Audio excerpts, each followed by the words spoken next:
That tune is called Holiday off the brand spanking new album Blood and Sand from TLB featuring the brothers Vorel, my guest on this episode of Conversations with Calcaterra. TLB, you say, what does that mean? What's up to you? Little choose your own adventure situation. Make up your own words, as Darren states, although I do drop the former name of the band at the early part of the episode. Check that out. We talk about the healing power of punk music. It's a really cool story.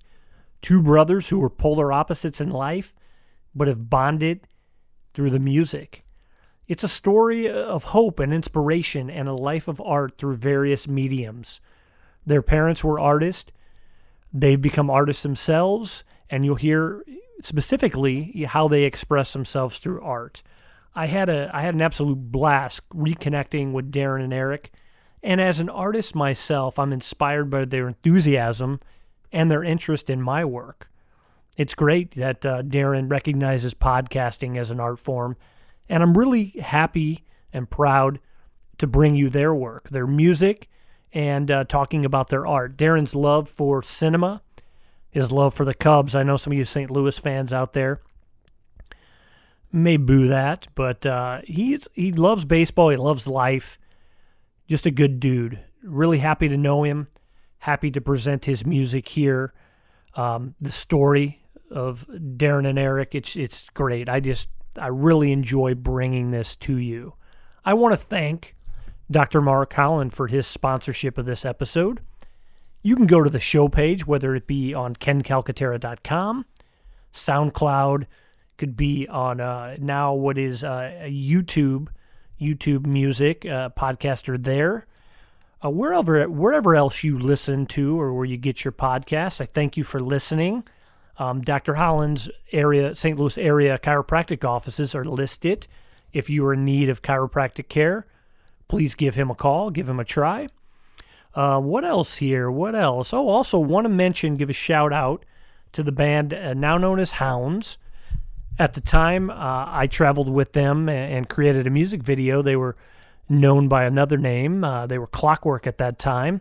They are about to release their major label debut, and I'll give you more information about that when I have it, but just really great music, amazing harmonies, and just great, all-around great people. Follow me on social media. Keep the conversation going. Would love to hear what you like about this. Would love to hear your comments. Would love to read your comments. I mean, send me a voicemail or something as well. Send me some audio.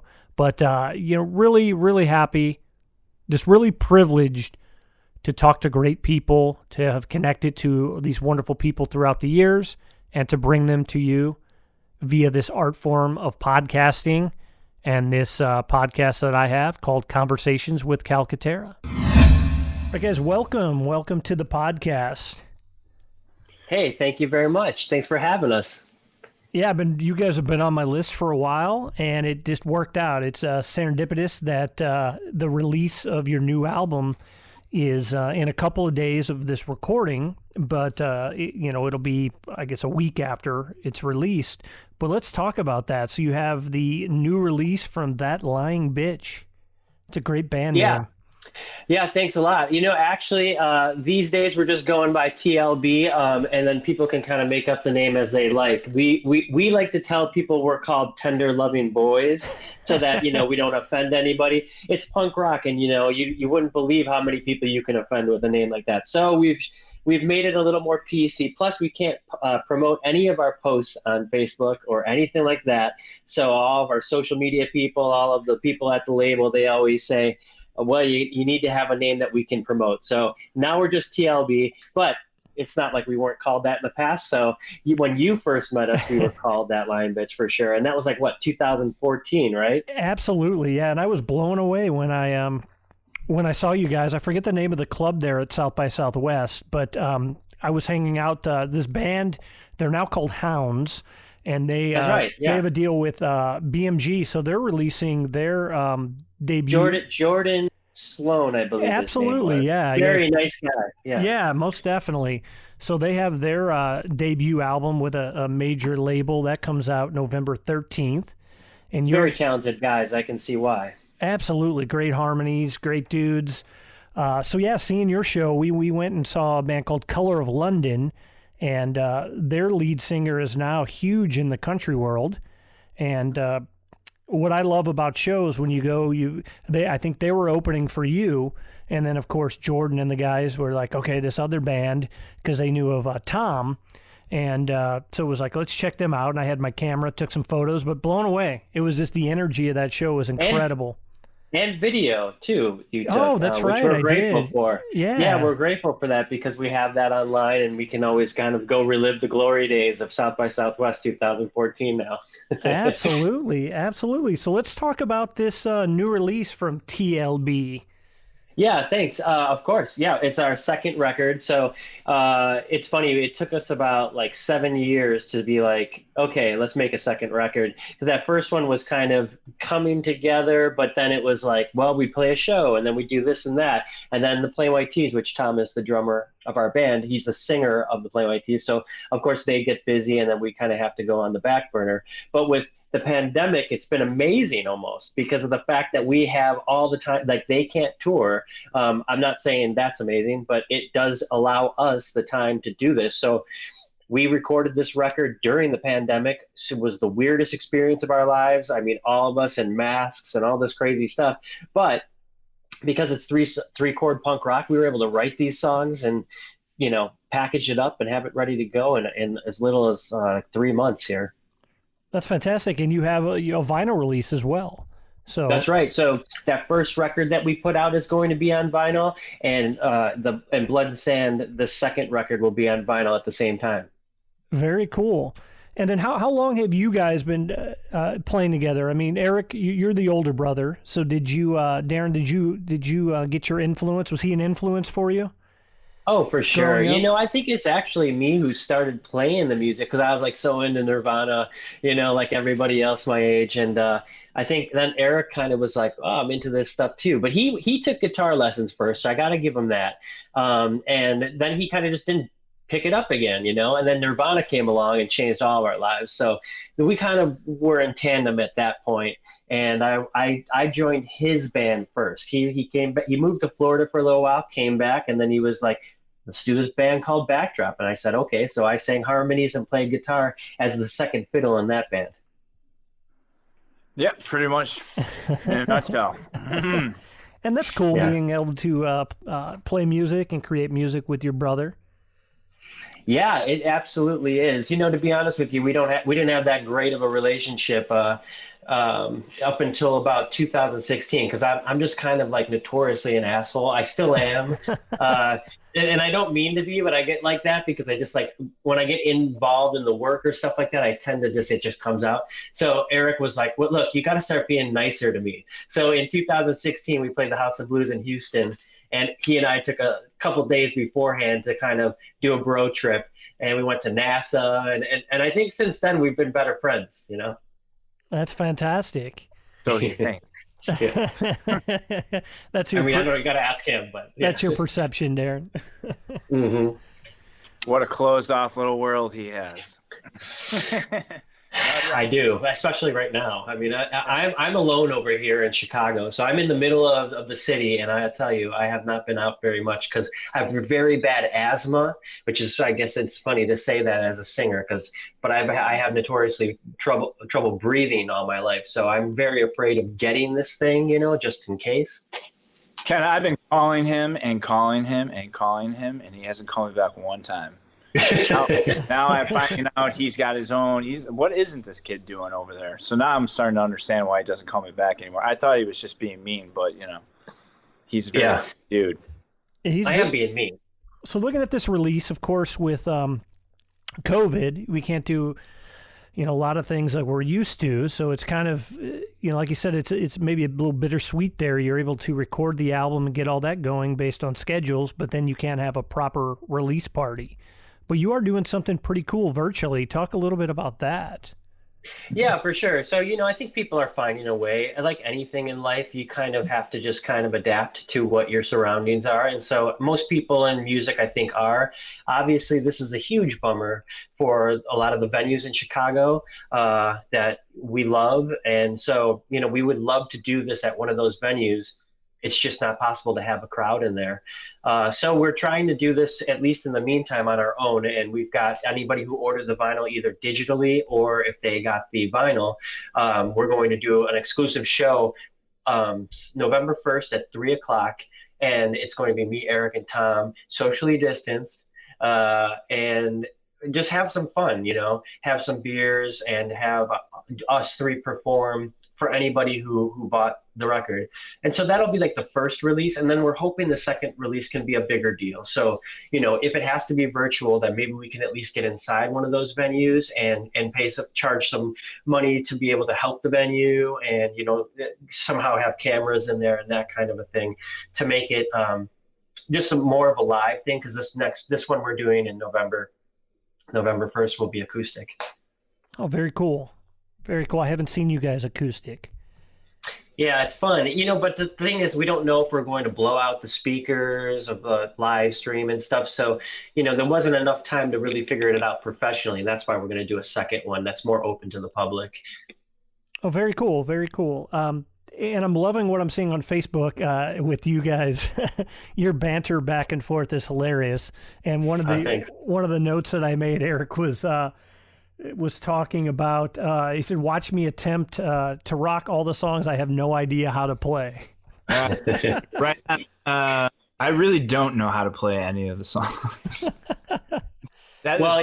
That's kind of the funny part about Eric is that Tom and I write the songs mostly, and we do it through our phones because, again, he's on tour all the time. And so he'll be like, mostly these songs come up by titles, So I'll be like, oh, man, like, I don't want to think about it. I just want to drink about it. And Tom actually said that one time when we were hanging out. We're like, that's a song. So in the meantime, while he's touring, I'll write the, guitar part and I'll send it to him and he'll say, oh, that's awesome. Let me add this part. And by the time it's done, Eric really has no idea what's happening.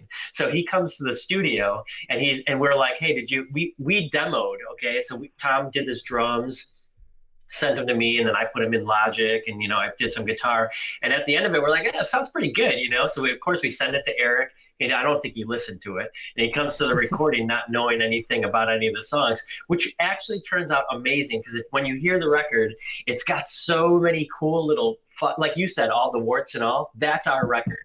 Eric's really the star because of the fact that he has no clue what's happening when he comes in. It's kind of like that creative magic that just happens on the spot, Yeah, I kind of just refuse to, I feel almost like sometimes left out that they do all this and then they finally put it off to me like a day before we're supposed to be in. Like I'm supposed to drop my whole life and go into the studio, and which I do, obviously, love it.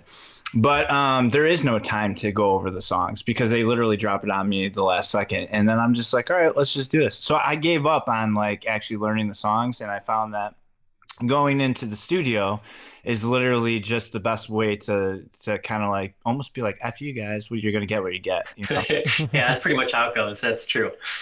But yeah, I saw you playing on Facebook as well, Eric. It was more classical style on your acoustic, and I was blown away. Oh, thanks, man. Good stuff. Yeah. When I'm not doing TLB stuff, I tend to, I don't know. I just love guitar, so it doesn't really matter what genre it is, It's just kind of something that I just gravitate towards, like beautiful music, on the guitar. So that's what I do. Yeah. Do you find that to be a meditative experience playing an instrument? Absolutely. Absolutely. That's actually what I do. I just I have this ritual in the morning. I go and I make a cup of espresso, and while that's actually brewing, it gives me like literally 30 seconds to like fiddle around, and I challenge myself to play some kind of new little riff or something every day during that moment. And yeah, I would say that everything, when the day's over, I always end my night with the guitar, and I just play, even if it's for 5 minutes, it gets me through whatever I just, couldn't handle anymore throughout the day. Right on. And that's kind of what I'm attempting to learn a few instruments just for that reason, just to meditate, break free, just do something a little bit different. Because it's one of those things you have to focus when you're playing. What instruments are you into? Right now I'm messing with bass and then keyboard a little bit. Oh, cool. So just following along mainly with an app called Musician. Mm-hmm. Yeah, it's pretty cool. Fun to learn, keep the brain moving. Yeah.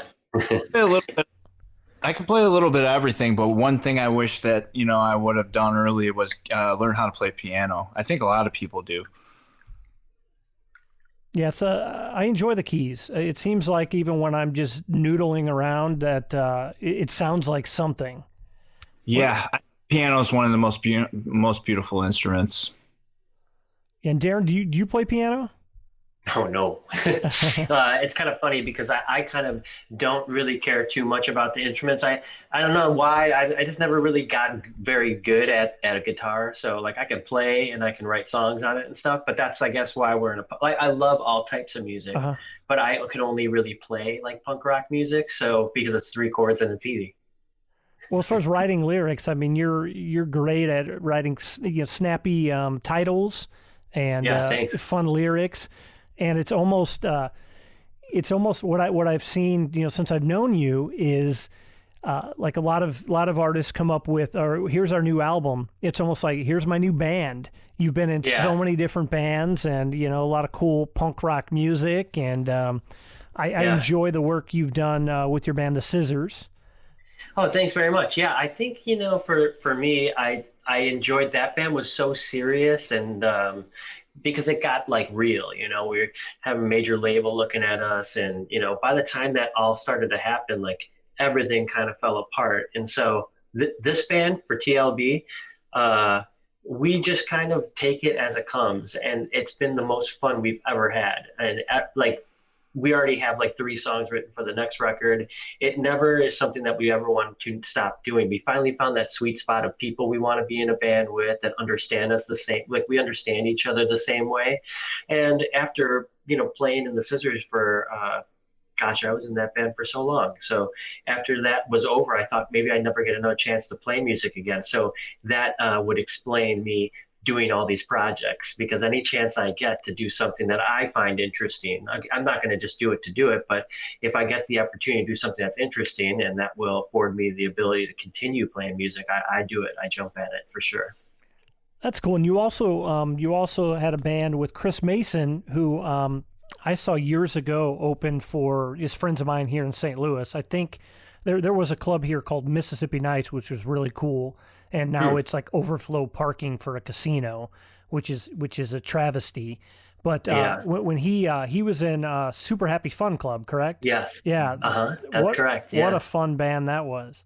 Totally. Yeah. With Stubby from Lucky Boys Confusion, and then a bunch of our other pals from other bands. That was kind of like a super group for a while. Right on. So yeah, I enjoyed seeing them. So you had the Souzas. Did I say that right? Sweezos. So that band was kind of like the idea behind that was that we just wanted to like bash everything that kind of annoyed us. So we would always be like the F word. I don't know if you can say that on your podcast, but it would be like, fuck Green Bay because we're not Packers fans, we're Bears fans. That was a hilarious music video. Yeah, and then just make it goofy. That was the thing with it. Most of my projects post Scissors were like definitely not taking myself too seriously. I do some acoustic stuff or just kind of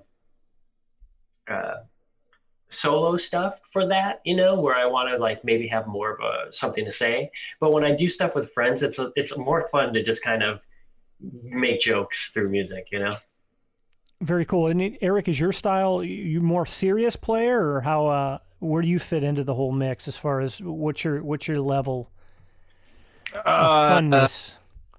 Yeah, I mean, I just go with it. I mean, when it comes to my own music, it's a little different story. But as far as TLB, I mean, I kind of don't give a shit. I just have fun with it. It's important to me. I feel the music, and it just kind of comes out of me. It's like the best band I've ever been in. It's the one that like I chose to see my brother through some hard times, and it's breathed new life into me. For sure. It's like Darren said, it's the best band. As far as we all get each other, we know what we're thinking, we know what we're doing. We can accept. It's a lot of hard love in the room, and you have to be like, hey, I don't like this part or whatever. So it's cool, man, whatever, and then we just move on. So that's cool. When looking at the photos, I'm used to seeing you with your headband, which is a great look. And then you had the sunglasses, and your hair was a little different, and a leather jacket. And I thought, what the hell? Who's that guy? Because I thought at one point you weren't in the band. I was like, what the fuck? What's going on? Eric's not in the band? Yeah, that's what Ken was asking me before this. He's like, "Is your brother still in the band?" I was like, "To be honest with you, I gotta check, but I think he is." No, that was COVID, and well, we still are. But Darren, let's get over here, let's do this record, whatever, blah blah. I'm like, dude, I haven't got my hair cut, whatever. And he's like, well, we got a guy come take photos, and I'm like, well, whatever, let's just do it. That's the attitude. Like, okay, whatever, it doesn't matter. And Ken, that was so weird too, because it would be like, okay, hold your breath while we take these photos, because obviously some of them we had to do without the mask on and stuff like that, and so we would just like hold our breath, take the photo, and then like hurry up and breathe. It was crazy. It is pretty crazy. I've kind of done that at times. I haven't been around a lot of people, and it's just scary. We've talked about different venues. And seeing some of these great venues, just how long can they hold on? So right, you're in St. Louis, you said. So is it the Firebird? Is that close by you? Yeah, it's not too far. It's probably like 20 minutes. I love minutes. that venue. Played that a bunch of times, and I kind of loved. The Scissors used to play there a lot because it was close by, Chicago and everything like that. We haven't played in TLB, but are they doing okay over there? I haven't paid that close attention. I know there's not a lot of shows happening much anywhere. One of the bigger clubs is called the Pageant. Gotcha. I'd imagine, when you guys start touring and once it gets back to that'd probably be, or no, you'd probably be either there or there's another venue that's pretty cool right next to it called Delmar Hall. Oh yeah, I've heard of both of those places. Yeah. So different sizes, but I'd imagine you guys being in one of those venues. But I mean, it's a lot of good venues. I think St. Louis is more of, it seems like, I guess, a general audience, people embrace tribute bands a little bit more. Original music, we've some good original music, but I don't know. I think a lot of our population is kind of like into the classics and what they know, where we have a large group of people that's, into a lot of touring bands and original music, but yeah, I think there was a band that we used to play with that was from San Francisco. Or I'm sorry, from St. Louis called the Haddonfields. Does that sound familiar? I'm not familiar with them. Gotcha. Yeah, and then can't think of any other ones. But I have to admit, as a Cubs fan, it's hard for me to say this, but I like St. Louis.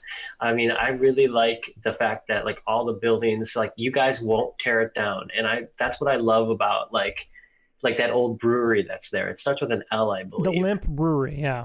That's right. And I love that place is still standing because I'm just a big fan of history. Me too. Yeah. And so like, Chicago's great because most of the places don't get torn down, for the most part. Mm-hmm. So, when I go there though, that's like the legit, like, no, they don't get torn down. Like, even if it's abandoned for like 20 years, it doesn't get torn down.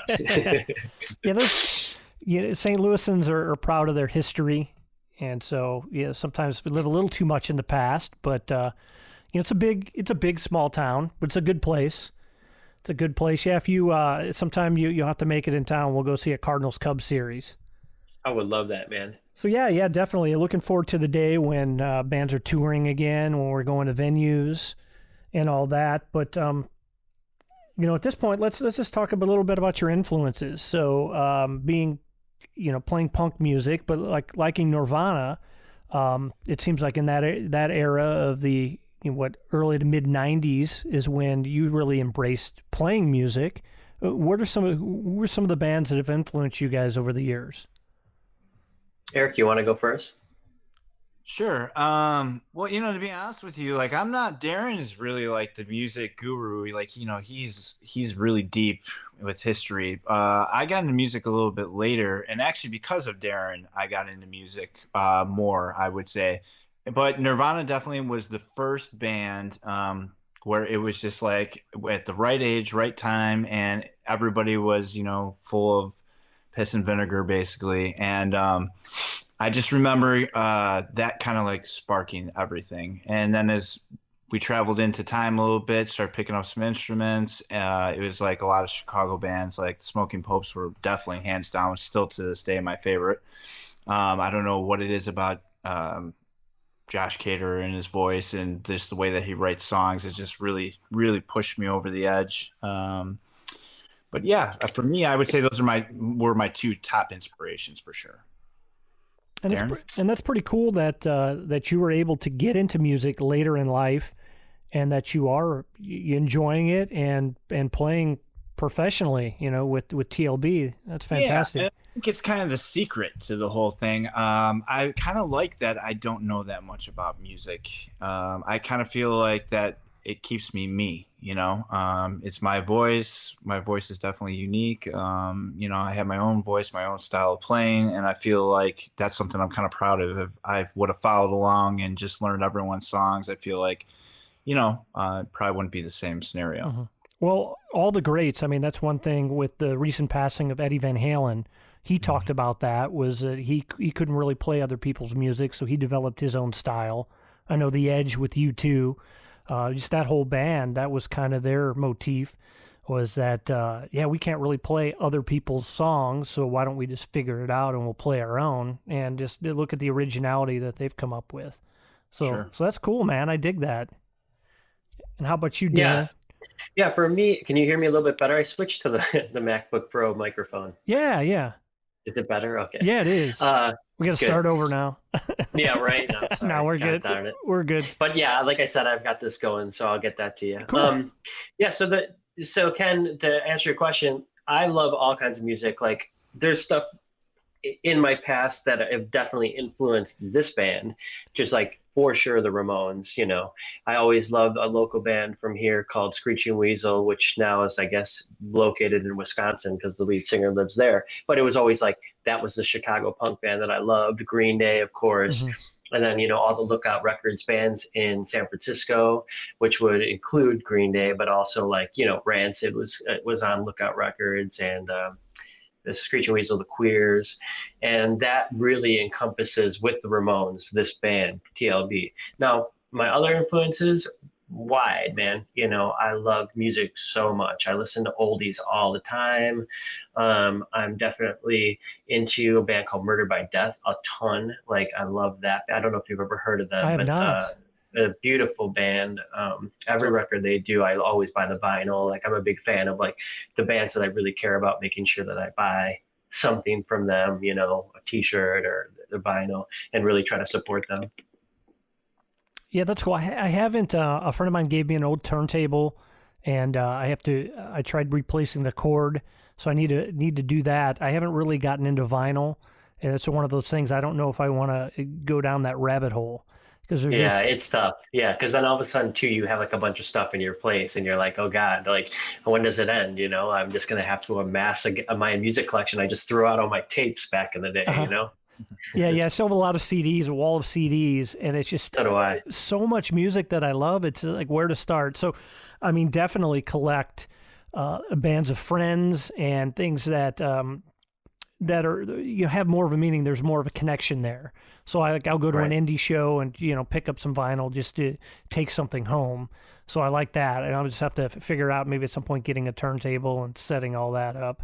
Well, I think what you said is kind of the fun of it all, because trying to figure out how to fix the cord, it's like tangible, right? Like that you can't have that with the digital world. And I think that that's what people are missing, and they probably aren't missing it if they've never had it, right? So some of these kids with their TikToks these days and that kind of stuff where they hear their music, they don't miss it because they never had it. But when you go back to something where you have to be in direct contact with it to make it work, it's more of a gratifying feel because you get to be part of the process, So if you fix that chord and you listen to your favorite record, you're probably going to have a great night, because it's going to feel like, damn, I accomplished something, and my reward was to listen to this great music that's changed my life. Mm-hmm. Yeah, that's more of the organic approach, where you're working with that, a piece of physical technology that you can fix. I mean, It's just, I just haven't figured it out yet and haven't put the time into it. But speaking of, I want to segue a little bit. Art. Yeah. Art is something that's really important in your lives. I know, Eric, you're a craftsman, so you work with wood. Am I correct with that? Yeah, I'm kind of all of the above, but yeah, was my last endeavor, was a lot of wood projects. Correct. Yeah, so you're dealing with that, Darren. You're painting. You've worked in advertising. You're just I mean, a bit of a renaissance man from my perspective. Talk about the importance of art in your lives. Oh yeah, it's paramount for sure for both Eric and I. Our grandmother was a painter, and I didn't really understand painting very much when I was a kid. I always wanted to learn, and I wanted her to teach me, but she unfortunately passed away before I got a chance to. But gratefully, my mom was also a painter, and so we grew up with it all over the place. My dad played the trumpet, so he had a little of the music side, not much. I mean, it was more so spurred by like the kids loving Nirvana days with the music than my dad playing trumpet, or cornet, I should say.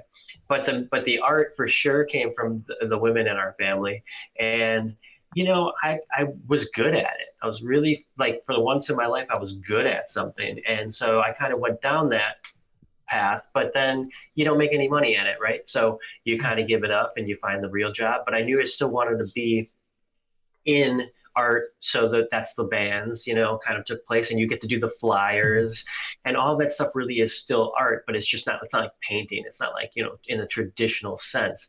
And advertising, doing that kind of stuff, that taught me a lot about how to get my band out there. And so it was always a means to that end. It always came back to the music and how I promoted that kind of stuff. And I think a lot of people are like that. We joke with a lot of friends of mine.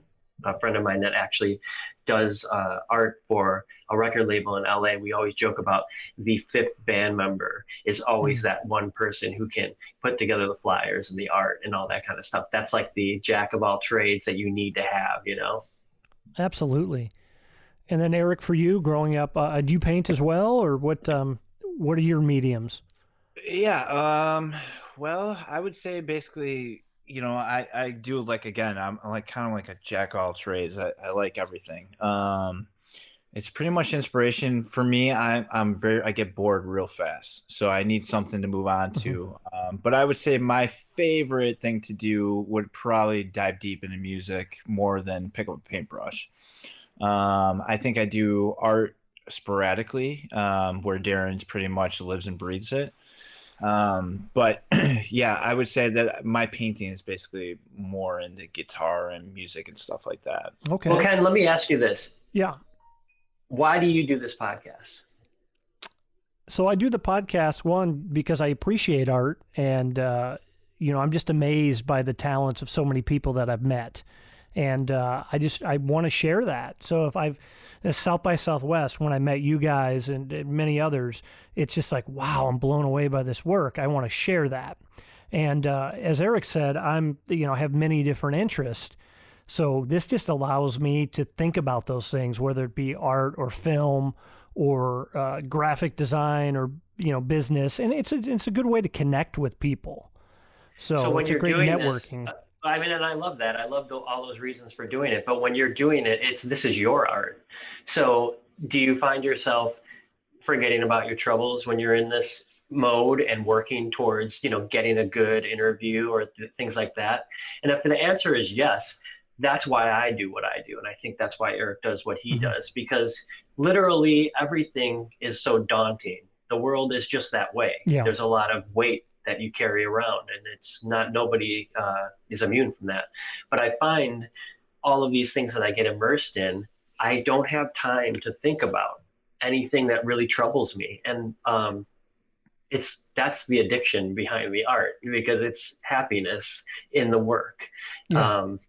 And that's what I think, like, where my question for you was, if that's what you get out of this, well, then that's of course why you do it, because it just makes you feel good at the end of the day. Definitely. And in this conversation, I'm focused on this conversation at this moment. Even when, I came up with my notes earlier, but the great thing, what I love when it's more of an organic approach where we just start talking and I don't even need to use the notes. Yeah. Of course, and a lot of times I'll forget something. I'll like, oh, that would have been great. But yeah. It's like each of these conversations it's its own, has its own identity. It's just like this moment in time that we're sharing. It's just something when I go back and I'm editing or I look at the thumbnail that I put together, it brings me back to this. It's like a time machine. So I think that's pretty cool. And one of my main thing has been video and some photography, and with that, it's just so laborious and so many resources that I would want to make a documentary or music video for all these great bands and people that I've met. But this is a medium that allows me to do it with a little less time. Sure. I still try to put in a good amount of time and, serve this art form. But sure. I enjoy it. It's good. It's really great to hear about what makes people tick. Yeah, and I think that's the thing about a lot of the stuff that you do. Like the album, I may say that we can kind of throw together an album because in the grand scheme of things, we're a punk band and it's a little easier for us, I would say.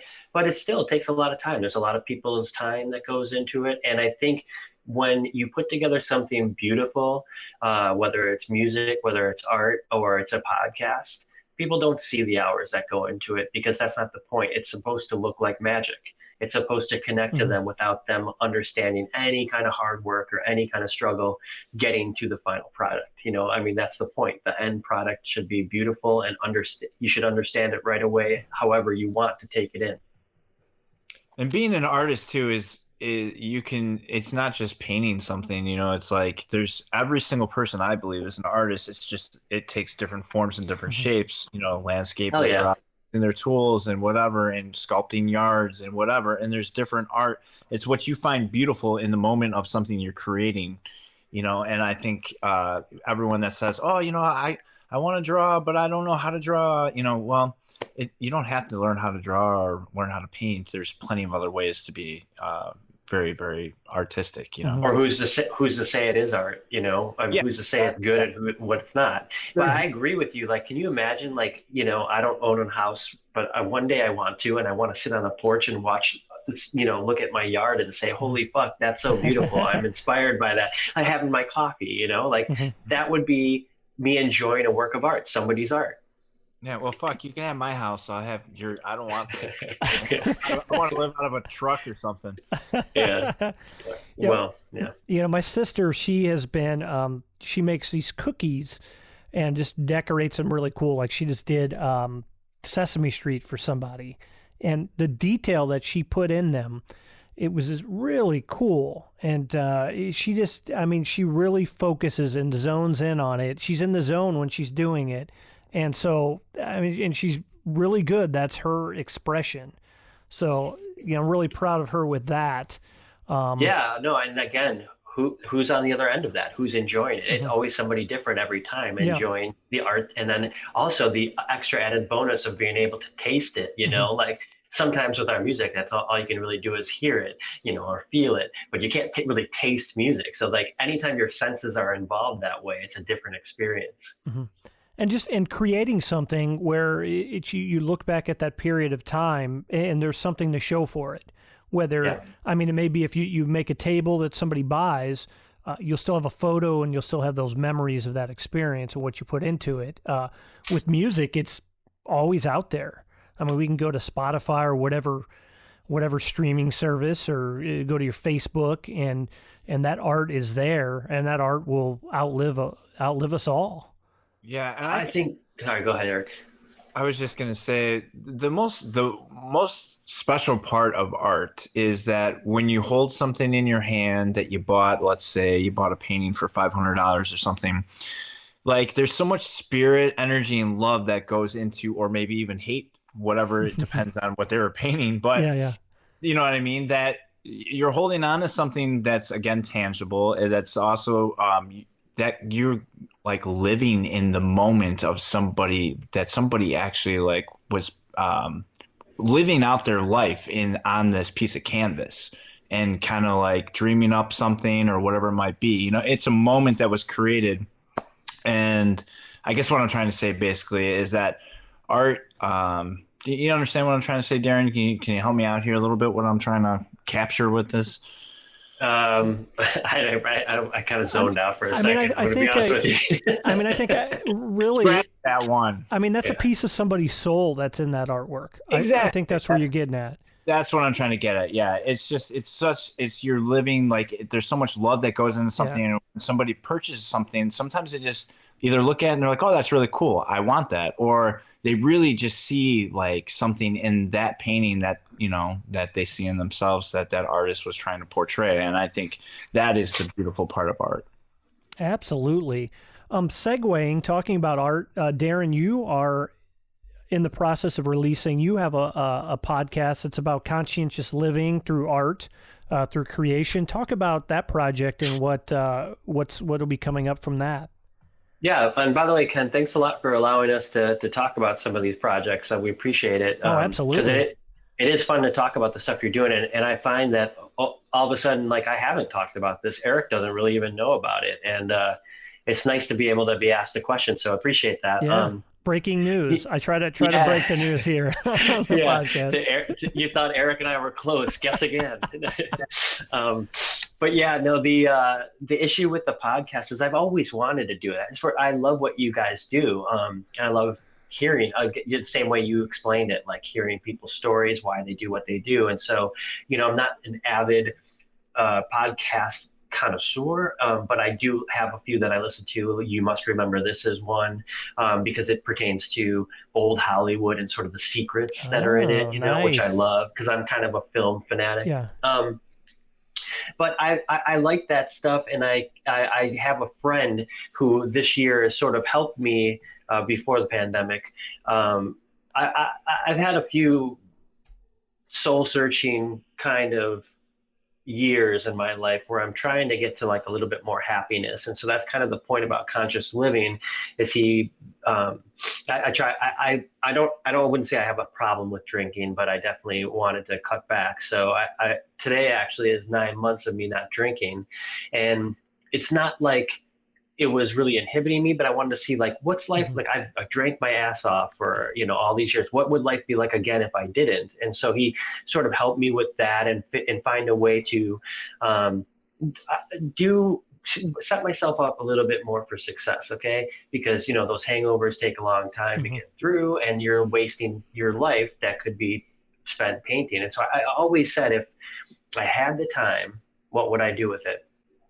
And God has given me the time right now, and I'm painting more than I ever have, and you know, working on myself. And I told myself I wanted to keep my eyes wide open this year, and so all the opportunities that come my way, I want to be ready for. So that had to do with like being clear-minded with the drinking. And so when my friend Pat and I was telling me all these things, and he was helping me along, I said, we got to do a podcast about this. I have the time now. Let's do that. So to answer your question, with him and all the things that he's shown me, we talked a lot about going into things consciously and knowing what you're getting into. And because of that, it's kind of like, okay, if I go into drinking consciously, I know that I don't have to do what I've been told all these years, that because I go to a bar, I have to drink. Who said? Where in the rule book does it say you have to drink when you go to a bar? When you go to a family party, why do you have to always drink? You know, it seems like there's like a lot of these things that get instilled in you, and then all of a sudden they become part of who you are. Well, with conscious living, you realize that a lot of who you are is really bullshit. You know, you're really sort of this blank slate, and you just kind of tack on things that we find interesting, or you were manipulated into sort of believing over time. Because of all of those things, I wanted to really put it into, it's hard to understand without reading a lot of books about it and really focusing on it. Eric talked about meditation and things like that. I wanted to put it in a way where I can connect to some things that I love artistically and talk about the things that I pulled out in, you know, from that art. So movies, books, music, a great record that you love. Why is it for years you listen to that record and it can continually speak to you differently? So we just discover in the podcast those kind of, it's called remainders, and it's what you leaves behind. What does that artistic piece of work give you that you carry around in your life that helps you be a better person, that you consciously thought about and said, I want to take that and make that part of Darren Vorel, or, you know, whoever you are. So that's kind of the idea behind it. And I'm really excited about the content that we have. I don't want to give it away too soon about our first episode, just because it's a month away, but sure. It's kind of starts with something about life and death. It kind of ends the first season. And so we really explore a lot of those things, and I don't know if anyone's going to listen to it, Ken, but I think that it's interesting enough where I would want to listen to it. So Cool. Sorry, that was kind of a long way around. No, that's great. I appreciate the question. That's why I like this long format, so we can do what we want and not have to really worry about it. But yeah, just let me know one thing that I want to try to do with this podcast as well is throw out that news where kind of like the alumni of my podcast, the podcast family, I can throw out that news and hopefully, create this whole little world here. But vice versa. Mm-hmm. Yeah, it's pretty cool. And Eric, what kind of, when we're talking about art, or what are some of the things that you like? What are you into as far as art or film or? Yeah, that's where Darren and I are on a little different page. It's not that I don't like film. I just I'm a real big outdoors guy. I spend every waking minute outside. Nice. I totally dislike being indoors of any sort. I like to be free, I don't like to be held down by anything. But yeah, couldn't be more opposite. I love mechanical things, working on old fast cars, and I'm really I wouldn't call myself a gearhead, but I'm in old cars. Anything like manly stuff. That's what I do. Nice. Ken, I gotta tell you, just a segue with what you're saying, because you asked us to talk about kind of bigger moments that happen with us and stuff like that. So that brings me to thinking about one time we went to Malibu. Tom has a home out there, and so we were just taking a buddy trip, and it was the band, because that's what we get to do because we're best friends. We don't have to always be playing music, and we went and saw a movie, and I remember Eric being like blown away. It was La La Land. And I remember him being blown away. And that was an experience where you were kind of like pulled out of your normal, natural Eric who doesn't really love film. And you were like, I remember you being like really moved by that film. And then to speak to what he just said about outdoors stuff, I don't really feel the same way he does. I mean, I love the outdoors and I go on walks all the time.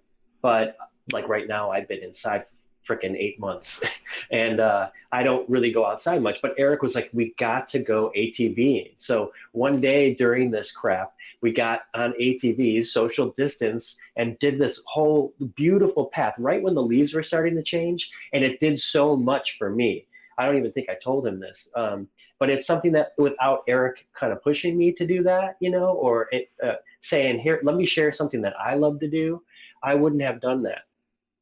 Yeah, Tom's really good with that too. Like, that's kind of, I guess, another unique part of TLB is that like all of us like to do different things. Darren and Tom are probably the most would hang out with each other. When Dave was in the band, basically Dave and I would hang out, and Darren and Tom would hang out. They disappear, and Dave and I would disappear. And then we join up at the end of the night all together. But yeah, to answer like Darren's question, like I'm in the building old BMX bikes right now, like finding, storing them and whatever. So for Darren's birthday, I actually made him a really cool bike, and so we got a chance to actually like revisit our youth and ride around town that same day, and it was awesome. Yeah, super fun, and like to have an old BMX like that, you forget like how kick-ass they feel, So we couldn't afford them back when we were kids. Now that we're a little older, Yeah, exactly. Yeah, like this is the bike we always wanted, and now we can have it. Yeah. How many years difference are you guys in age? We're 2 years. Oh, 2 years. Okay. 2 years. So I'm the younger brother. Yeah. All right. Yeah. And smarter, better looking. Well, I give you that. Yeah, for sure. Yeah. Just looking at, I mean, it's kind of cool to have those influences and have people in your life that have different interests. And they, learn so much about the world, and I think that affects our art in some way or another because we're having these new experiences, we're having these shared experiences. So I think that kind of definitely it's more enriching, and that's why I thought with the podcast, it's I didn't have many expectations. I put some notes together how I thought it would go, but it's great to hear some different things. Oh, thanks. Yeah. I mean, I think that's the thing. Some people too, they would rather just kind of sit on the couch and enjoy whatever is being served up to them. And I got to tell you, that's not a bad way to live, because it's supposed to be entertainment. It's supposed to just kind of not make you think sometimes. You're supposed to just enjoy yourself. There's something in us artists here that for some reason we gotta like pick everything apart. You know what I mean? And we gotta make it complicated. And I love that about it. But sometimes I just want to sit on the couch, eat a bag of freaking potato chips, and like zone out. You know? Yeah. It's so hard for me to do that. Well, it's kind of cool that you're saying you're a film buff and all that, because I'm looking at you with your artwork, and I felt recently I've been kind of lazy. I have been a little uninspired. Yeah. Like you said, the weight of the world right now is heavy with everything that's going on, and sometimes it's just kind of a weird. 2020 has been bizarre. Yeah, It's been bizarre, that's for sure. Like we're Darren and I are like, you know, working, but I think it's really great that people are maybe not working so hard. You know, you don't have to be so doing something every second of the day. You know, that's not what life's supposed to be about. Yeah. So That's a good point, because sometimes I am a bit of a workaholic. So, and then I feel guilty when I'm taking that time. So this would be the perfect time to recharge. But I'm not enjoying it as much because I'm thinking like I should be doing something. I should be doing the podcast.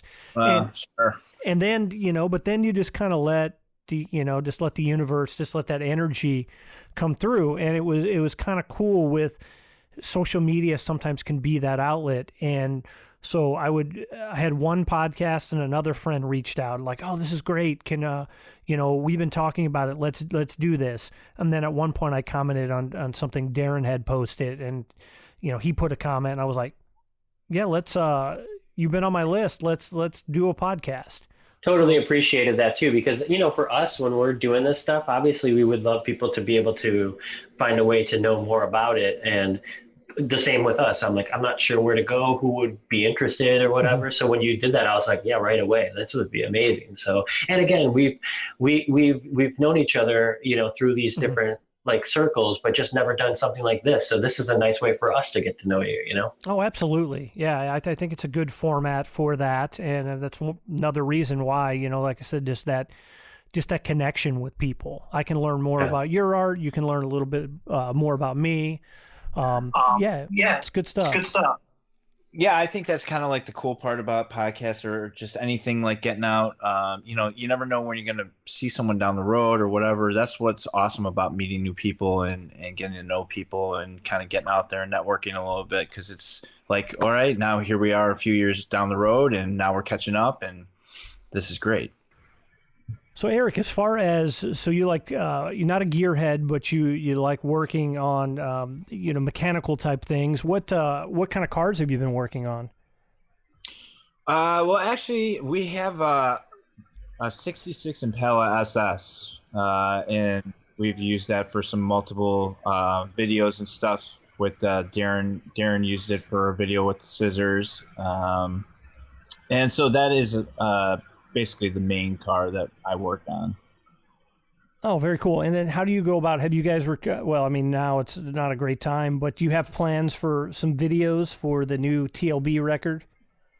Oh, we have like so many. That's the great thing about being a band. It's like being a child again, because you get to like talk about like what we look like when we're on in this video, and you know, you get to dream a bit. So we do have a lot of great ideas, but we just can't shoot them, you know, because we're not like Netflix and we can't like test everybody for COVID every time. You know, That's the only problem. Yeah, that is when you get that many people together. It's tough, you know, in the video world or all that. I mean, there's some ways, but it just depends when I know you're a big idea kind of guy, so I'm sure it'd be more difficult what you're imagining.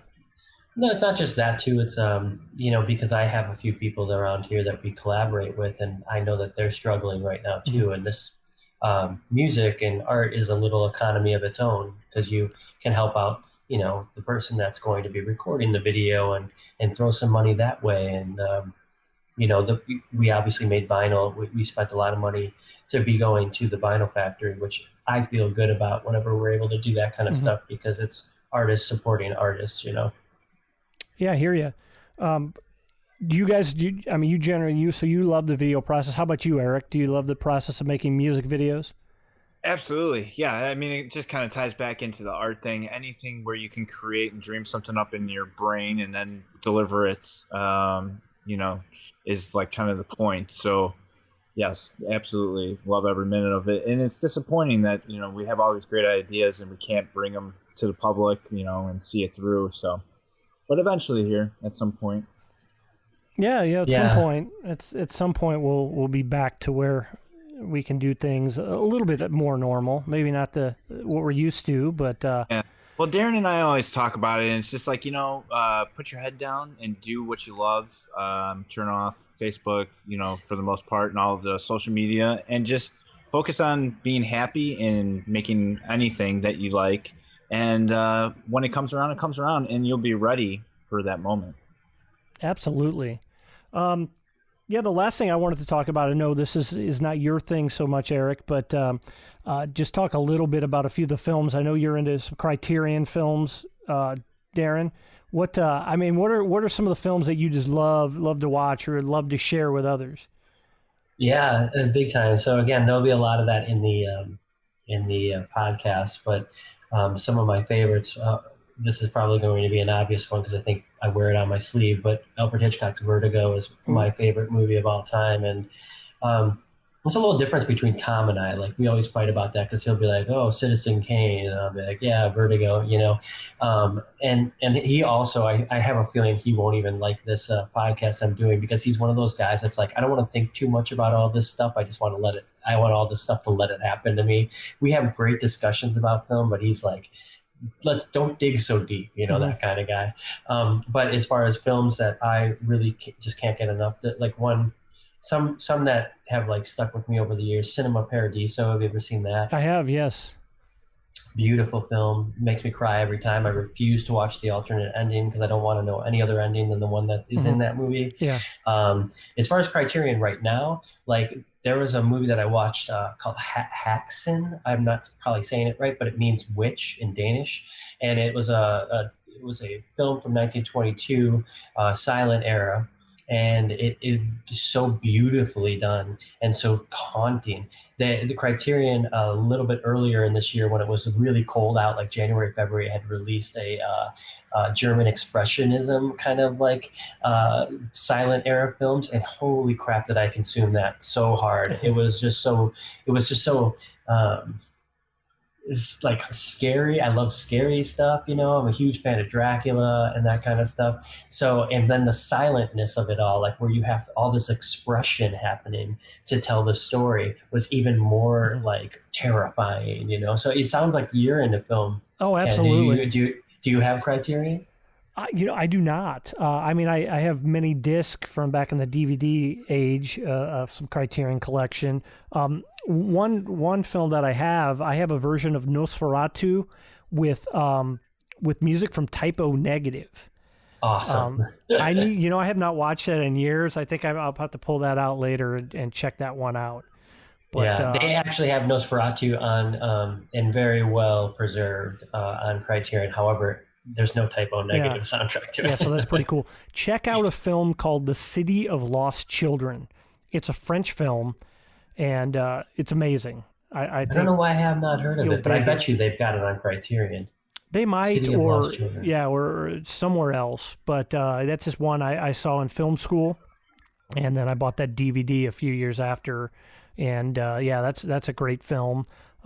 There's another one, and I like to have a few up my sleeve that maybe people don't know about. That's always fun. There's another one called Things to Do in Denver When You're Dead. When You're Dead, yeah. That's a good one. Andy Garcia, and then there's a lot of other notable actors. William Forsythe. That's a good flick as well. But looking, let's kind of cycle back. So with this new release and your music, what anything you guys want to add? Anything you want to promote? Any other businesses or anything I can help you out with? Yeah, I think just this record, as we talked about in the beginning, is our sophomore record. It's a second one. So while the first record was a little bit more, I just got broken up with. My band had just broken up. The girl that I loved went off and, I think is now going to get married to our manager at the time. Like, it was heavy. For me, that record saved my life, really. My brother, Tom, and these songs just poured out of me. And then that's kind of what went down on the record. now that there's a few years past, this one's and that record is fun, don't get me wrong, but it's so real, and it's so deep. This one has that there, but it's just got a slightly more fun edge. So we're able to open up to talking about stuff that wasn't so fresh with a breakup, and it's still about partying and still about drinking. It's really the same record, but just a slightly more or less cynical and I don't know, aggressive, I would say. You were exercising your demons with the first one, and this one is. That's right. You've unloaded some of that baggage. I like the song "Holiday." That's a lot of fun. And and so that's a good example of maybe a little different than the first record, because it's like things are still like, again, Tom and I always talk about it. This band we're never going to write a song about "I'm so in love." It's always going to be like, oh, shit's kind of bad, or we're totally broken up, or I'm drinking and I'm stumbling home because I just got broken up with. Like, it's always going to be some sort of bad situation with a girl or guy or whoever you're dating. But Holiday is the one where it's kind of like totally, I don't think there's any minor chords in there. I could be wrong. So there's not that like twinge of negativity in the music. And then there's also, hey, all we got to do, go on holiday together and everything's going to be okay. Of course it's not, but that's all we got to do. Like, we can party all night and drink our pain away, And then of course, like the unifying song is breakups suck no matter who you fuck. So, I mean, it's true. It's just like, no matter your race, color, creed, it's just breakups suck. So, well, I think that song, and thanks for bringing that song up, because I want to say something. I know Tom would be like, I think the inception of that song was breakups suck no matter who you fuck. It was a thing that I wrote on social media to celebrate Gay Pride Week. And so I was like, dude, we got to write a song about that. That's so great, But it wasn't necessarily originated in our songwriting about like, whoever you fuck. Is just kind of like, no matter who you date, it's going, and I thought more about it though. And especially with all the division, I feel like, in who you're told you can date, who you can love. And of course you can love and date anybody you want. And I think that song says it all. And especially too, with like a punk band that can just kind of say it how it is. That's our band. Breakups suck no matter who you fuck, I think just says it all, right? Like, the thing that's going to unify everybody is that you're going to get broken up with one day. It doesn't matter who it is, and it's going to hurt like hell. Absolutely. Now, are you still working in advertising, or are you just completely an independent artist now and musician?